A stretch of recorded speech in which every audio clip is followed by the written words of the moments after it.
Sveiki, taigi grįžau iš Baltarusijos namo grįžau į Belgiją. Štai, žiūrėkit, kokia graži mano Belgija gimtinė. Lietus prasideda, eisiu kitur.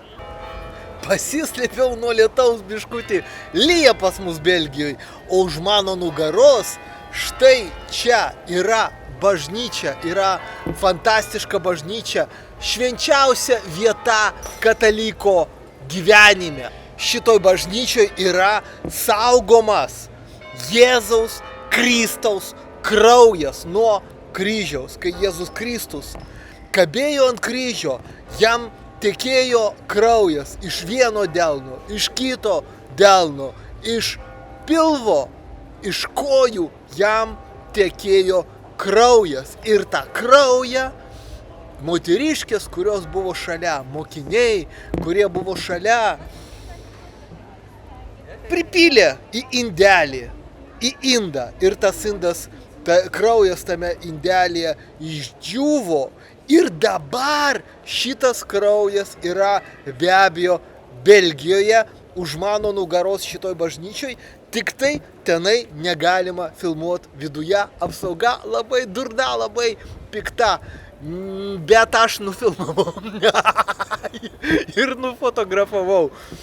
Pas mane Facebook'e ir Instagram'e yra Jėzaus kraujo nuotraukos, tačiau iš tolo. Bet geriau nei nieko.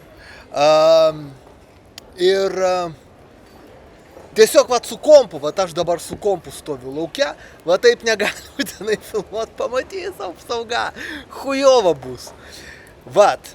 Labai džiugu, kad kraujas Jėzaus yra Belgijoje, mano tėvynėje, labai dėl to džiugu. Katalikų bažnyčia niekada nemeluoja, jeigu jis sako, kad ten Jėzaus Kristaus kraujas, vadinasi ten yra Jėzaus Kristaus kraujas. Ar kas nors girdėjo, kad katalikų bažnyčia meluotų? Niekada to nebuvo. Aš esu melagis, o katalikų bažnyčia ne. Katalikų bažnyčia niekada nemeluoja. 11 amžiuje šitą kraują iš Jeruzalės atvežė kryžiuočiai. Ir nuo tų laikų jis yra čia. Aišku, vatnikai visokiausi sako, kad galbūt padaryti DNR tyrimą šitam kraujui, nes jie sako, tie vatnikai ir Kremliaus naratyvo skleidėjai, kad tai yra, kad Jėzus gyveno 11 amžiuje. Taip sako tie Kremliaus naratyvo skleidėjai. Ne 11 amžiuje Jėzus gyveno. 11 amžiuje kryžiuočiai kraują atvežė į Belgiją.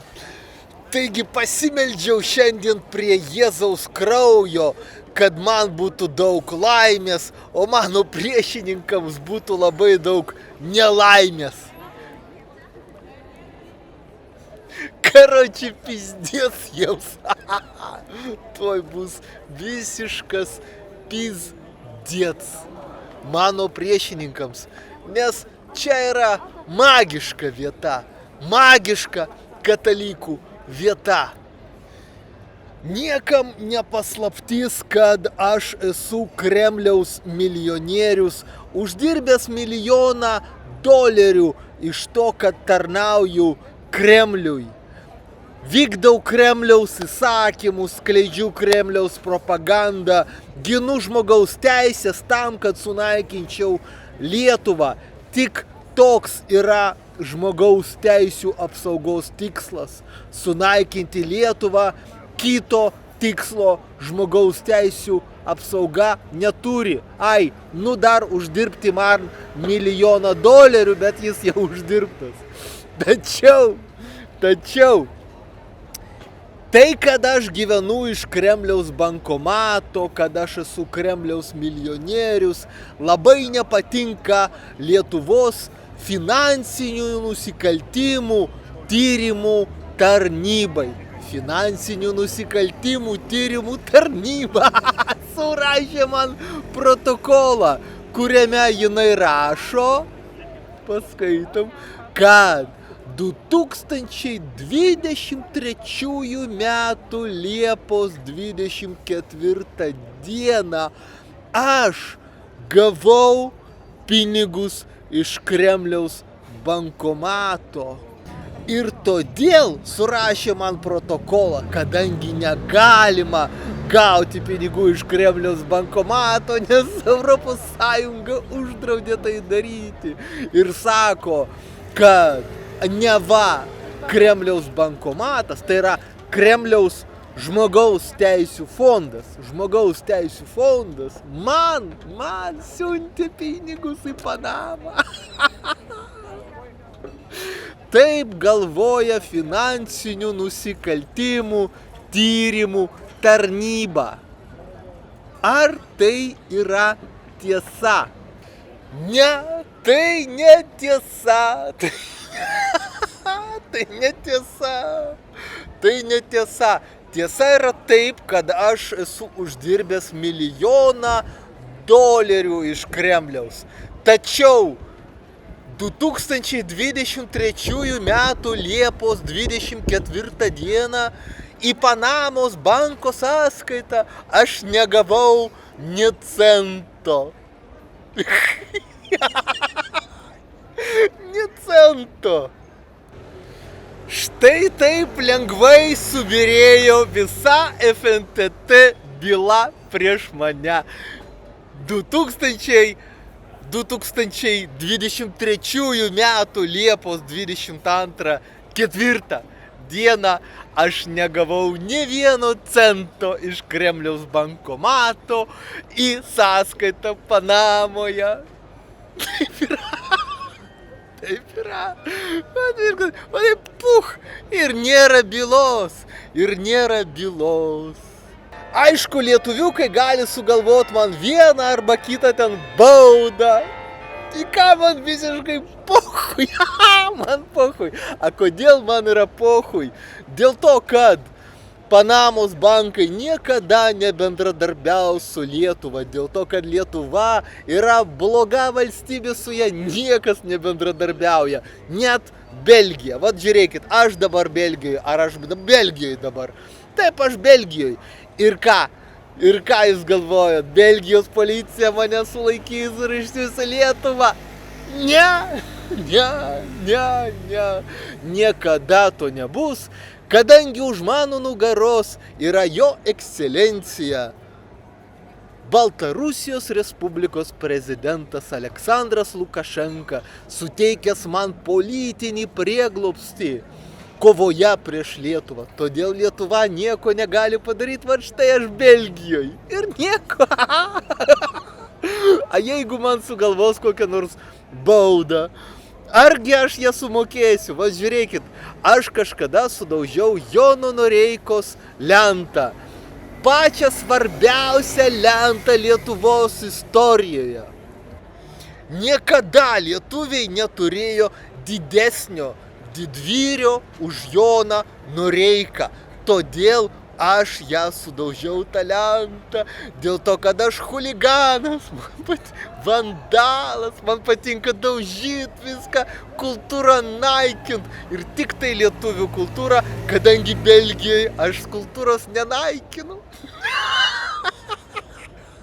Ir man už tą lentą reikėjo sumokėti ten pinigus kažkokius Remigijui Šimašiui ir Ignui Vėgėlei.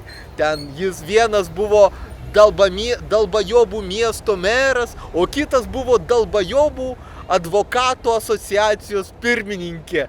Ignas Vėgėlė buvo tokia pirmininkė. Ir vienai, ir kitai Dalbajobų organizacijai aš turėjau sumokėti pinigus. Ir iki šiol nichuja nesumokėjau. A jau praėjo 6 metai.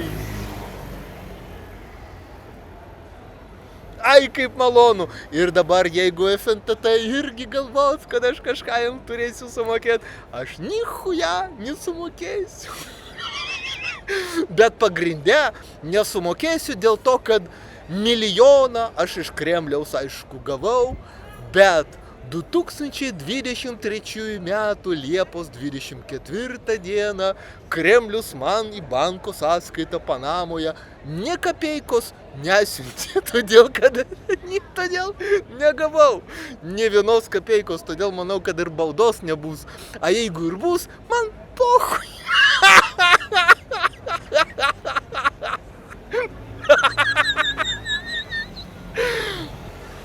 Noriu palinkėti Lietuvos jaunimui visada kovoti prieš Lietuvą, tarnauti Putinui ir Lukašenkai. Kartu mes nugalėsime ir pakeisime Lietuvoje režimą ir visi bus labai laimingi.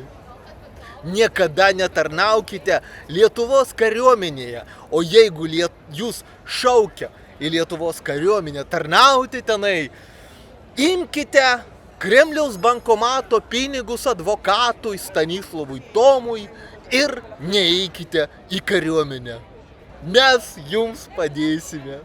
A kodėl aš taip juokiuosi, kodėl man taip gera ir juokinga? Man taip gera ir juokinga dėl dviejų priežasčių. Pirma priežastis tai, kad man FNTT jau surašė protokolą.